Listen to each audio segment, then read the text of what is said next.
அஸ்ஸலாமு அலைக்கும் நண்பர்களே, எப்படி இருக்கீங்களா? நல்லா இருக்கீங்களா? யுஏஇயில் சமூக ஊடகங்களை தவறாக பயன்படுத்தியதாக 10 பேர் கைது செய்யப்பட்டுள்ளனர். நண்பர்களே, முதலில் ஒரு சிறிய தகவல் சொல்கிறேன். இஸ்ரேல் அமெரிக்கா ஈரான் போர் நடந்து கொண்டிருக்கிறது. நாம் எல்லோருக்கும் தெரியும். இந்த சூழலில் வளைகுடா நாடுகளில் வாழும் இந்தியர்கள் அனைவரும் இங்கு பாதுகாப்பாக இருக்கிறார்கள். யாரும் பயப்பட தேவையில்லை. ஈரானுடைய தாக்குதல் மற்றும் இலக்குகள் அமெரிக்காவின் இராணுவ தளவாடங்கள், அவர்களின் அலுவலகங்கள், இன்னும் மற்ற அவர்களின் சார்ந்த சில இடங்கள். பொதுமக்களை அவர் ஒருபோதும் தாக்க மாட்டார்கள். யாரும் பயப்பட தேவையில்லை. சில நேரங்களில் ஏவுகணைகளை இன்டர்செப்டர் பண்ணும்போது அதனுடைய பாகங்கள் சிதறி நம் மேல பட வாய்ப்பு இருக்கு. அந்த நேரத்தில் ரூமுக்குள்ளே இருங்கள். தீபாவளியில் வானவேடிக்கை பார்ப்பது போல் வெளியே வந்து பார்க்காதீர்கள். பாதுகாப்பாக இருக்கு. சரி, இப்போ விஷயத்துக்கு வரும்.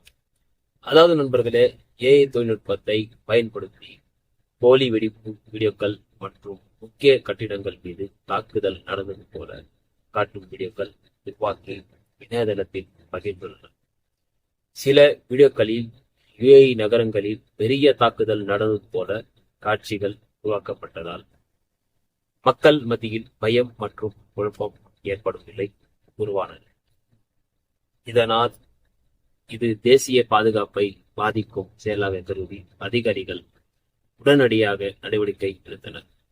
யுஏஇ சட்டப்படி இப்படிப்பட்ட போலி தகவல்கள் அல்லது ஏஐ ஜெனரேட்டட் வீடியோக்களை மறுப்பது கடுமையான குற்றமாகும்.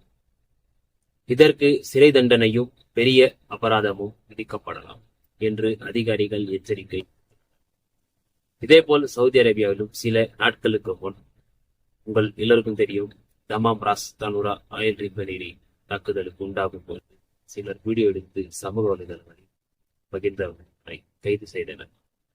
ஆகையால் சமூக ஊடகங்களில் எந்த தகவலையும் பகிர்வதற்கு முன் அது உண்மையா என்பதை சரிபார்ப்பது மிகவும் அவசியம். இங்கு நடக்கிற தாக்குதல் வீடியோஸ் ஏவுகணைகளை இடைமறிக்கிறது. எந்த வீடியோவும் எடுத்து ஷேர் செய்யாதீர்கள். அதுவும் முக்கியமா நாம் பிழைக்க வந்த இந்த வளைகுடா நாடுகளில் இந்த மாதிரி செயல்களை நமக்கு சிக்கல்களை உண்டாக்கி பாதுகாப்பாக இருங்கள். நிறைய மக்கள் வேலை செய்பவர்கள் தன்னுடைய தாயகம் திரும்ப முடியாமல் தவித்துக் கொண்டிருக்கிறார்கள். இந்த போர்கள் எல்லாம் இன்று அமைதி திரும்ப வேண்டும். நன்றி.